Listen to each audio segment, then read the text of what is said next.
Attention mga Filipino senior citizens, ang National Commission of Senior Citizens or NCSC, importanteng anunsyo at paalala kakapasok lang.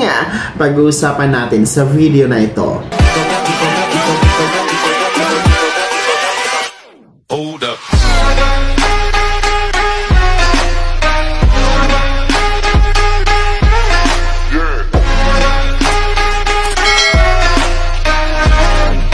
Hello mga ka-vlogs! Welcome dito sa aking YouTube channel. Magandang araw po sa lahat ng mga manonood. Saan po kayong dapat sa mundo? Kumusta kayo mga ka-vlogs? Ang National Commission of Senior Citizens or NCSC may paalala, kakapasok lang para sa ating mga seniors para maiwasan na magagamit kayo.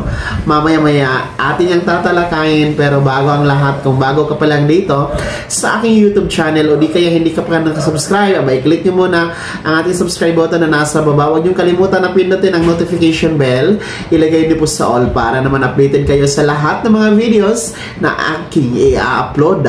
Eto na nga no, makinig mga senior citizens, dahil ang NCSC o National Commission of Senior Citizens, meron pong mahalagang paalala at anunsyo para po sa inyo, no? Dahil paparating na nga po ang national midterm election ngayong May 12, 2025, at sa katunayan magsisimula na po ang senatorial campaign period ngayong Martes, February 11, 2025. At para sa mga local positions, no, dyan sa mga probinsya at mga munisipyo or city, magsisimula ang campaign period ngayong March, no, mga ka-vlogs. At dahil dito po, no, ang NCSC ay merong advisory para sa kanilang mga employees and staff na panatilihin po na maging neutral sa panahong ito ng kampanya at iwasang magpagamit o magamit ng kahit sino mang politiko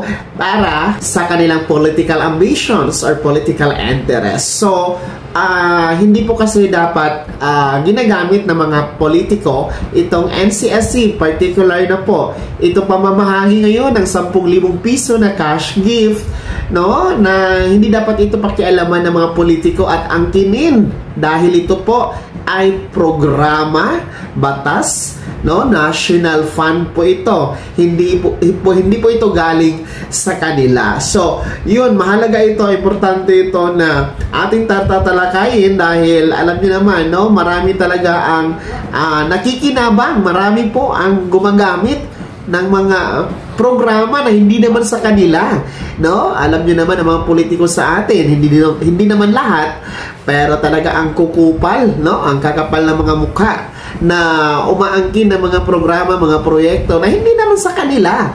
Hindi naman sa kanila nanggaling ang pondo, at higit sa lahat, hindi naman sila ang may akda ng naturang programa. So yun, paalala ha, lalo pa ay ongoing po ang implementation na dito sa 10,000 pesos cash benefit para pa sa mga seniors na mayroong edad na 80, 85, 90 at 95, no? Na nagsimula na nung January 1. So, ang payout niyan magsisimula na ngayong 3rd week nitong buwan ng February. Kaya so, tulungan natin ng NCSC na bantayan po, no, itong pag-implement dito sa programang ito, the Expanded Centenarian Cash Benefit, no, or cash gift, mga ka-vlogs, under the Republic Act 11982 at iba pang mga programa ng NCSC. Baka gagamitin po o magagamit ang ating mga politiko dyan na mga ang kukupal ng mukha, no? Talagang bantayan po natin yan. Kung merong mga ganon, i-report nyo po sa NCSC Regional Office or NCSC National Office mismo, mga ka-vlogs, no? Pwede nyo i-message po ang kanilang official Facebook page, no? Mas maigi na kunan nyo po ng video, no, at isend nyo po sa kanila at nang bigyan po ng pansin at imbestigahan po ng National Commission of Senior Citizens. Kaya mahalaga talaga ha, mga senior citizen, sa panahon ngayon ng kampanya at eleksyon na naman, iwasan po natin magpagamit sa mga politiko at alamin po natin ang ating karapatan bilang mga botante no? At piliin po natin ang tama, piliin po natin kung sino ang dapat mamuno sa ating lipunan. At yan po ang mahalagang paalala at anunsyo mula sa NCSC, mga senior citizens.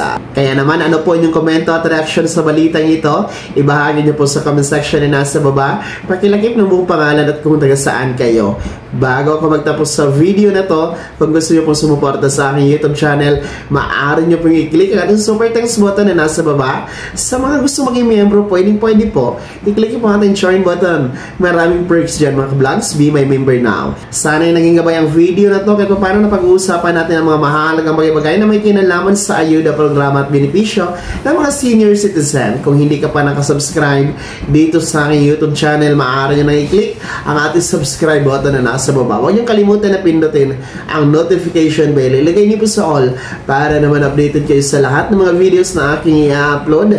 Maaari nyo din i-like ang video na to. At kung meron pa mga katanungan, maaari nyo i-komento sa comment section na nasa baba. Paki-follow na din po ang aking official Facebook page na nasa screen nyo. Muli po ako si Daniel Timpawala na nagsasabing dito sa aking YouTube channel. Pawang katotohanan at lahat totoo lamang.